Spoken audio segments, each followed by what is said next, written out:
బెదిరించే వాళ్ళందరికీ ఒకటే చెప్తున్నాయి. నా ఇంటి ముందు ఎందుకు పెట్టానంటే ఎవరన్నా దాడి చేయాలంటే సంతోషంగా ఇదే నా ఇంటి అడ్రస్, అది మీకు తెలియదు.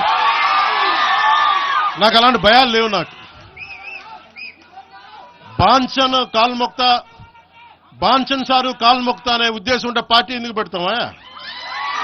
అంత భయపడేవాళ్ళంత పార్టీ పెడతామా? మీ ఇష్టానికి మాట్లాడితే మేము భయపడాలా?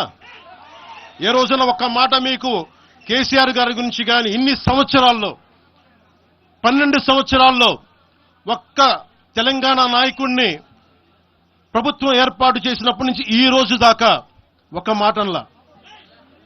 ఇంకా మా వాళ్ళు తిడతా ఉండేవాళ్ళు, నువ్వు మెత్తబడిపోయి ఏం మాట్లాడలేదని. అడగండి ఒకసారి, అందరిని పేరు పేరున ఒక్కొక్కరిని అడగండి. నీకు పౌరుషం చచ్చిపోయిందా? పౌరుషం చావలా? తెలంగాణ మీద ప్రేమ చావలా?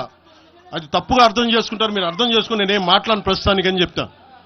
ప్రజలు కోరుకున్నప్పుడు నేను మాట్లాడతా.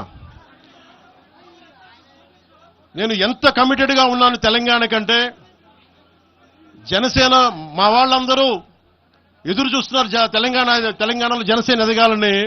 నేను ఒకటే చెప్పా, ప్రజలు కోరుకునే వరకు మీరు ముందుకు తీసుకెళ్ళండి ఆశయాలు అని చెప్పి నేను జర్నలిస్ట్ కాలనీలో ఉన్న తెలంగాణ జనసేన పార్టీని కూడా నేను తీసేశాను. మొత్తం హెడ్ క్వార్టర్స్ అంతా మంగళగిరిలో పెట్టిన.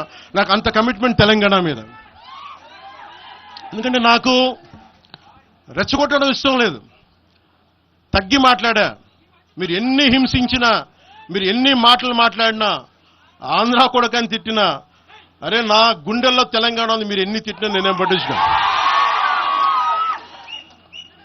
వైసీపీ నాయకులు, క్రిమినల్ గ్యాంగ్స్ చాలాసార్లు నాకు బెదిరింపులు ఇచ్చినాయి. దానికి మించిన బెదిరింపులు నిజంగా నాకు తెలంగాణ నాయకులు. వైసీపీ గుండాలు ఇచ్చిన బెదిరింపుల కంటే కూడా, చంపేస్తామని బెదిరింపుల కంటే కూడా నాకు తెలంగాణ ఎప్పుడు ఇవ్వలే.